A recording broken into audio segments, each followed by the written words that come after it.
Leo nimekuja na listi ya cryptocurrency zangu ambazo nadhani kwa ya mwaka 2026 hizi crypto zitafanya vizuri. Crypto namba moja Solana, sababu ni crypto ambayo iko vizuri.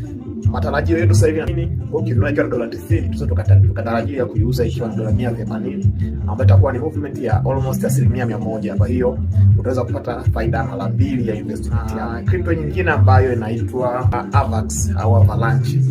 Avalanche ni coin ambayo ina blockchain network ya Avalanche, na jina la hii coin inaitwa AVAX. Ukiangalia supply yake, support yake, community yake iko vizuri, liquidity, kila kitu. Na leo tupo sokoni kwa bei ya shilingi $10.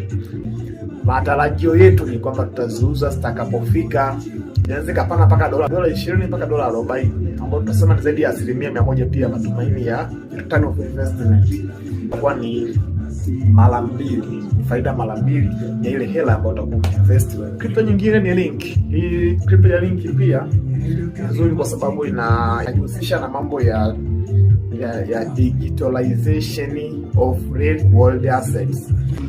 Digitalize hizi mali halisi za ulimwengu tunazozishika ziende katika ulimwengu wa kidijitali. Kwa maana hiyo coin ya Link ndio hapo nyuma kuchakata.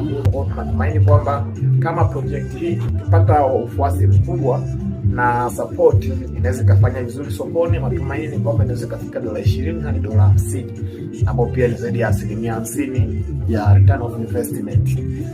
Hizo ndizo crypto 3 muhimu ambazo nimekuja nazo leo. Nashusha mzigo wa meme coin. Meme coin ni coin ambazo zinaweza kufanya maajabu na zikashangaza ulimwengu kwa sababu ya movement zake, na naweza kamove hadi 700% au muda mwingine 1000 hadi 10,000. Hapa tutatembea na Bonk, Pepe, Floki, Bomi, Book of Meme, whatever you pronounce it, lakini naitwa Bomi, Book of Meme. Wale la kidogo kama $20 au $30. Tarudi hapa mwezi wa 6 kupiga tathmini na kupiga hesabu tuone hela zetu zimefikia wapi.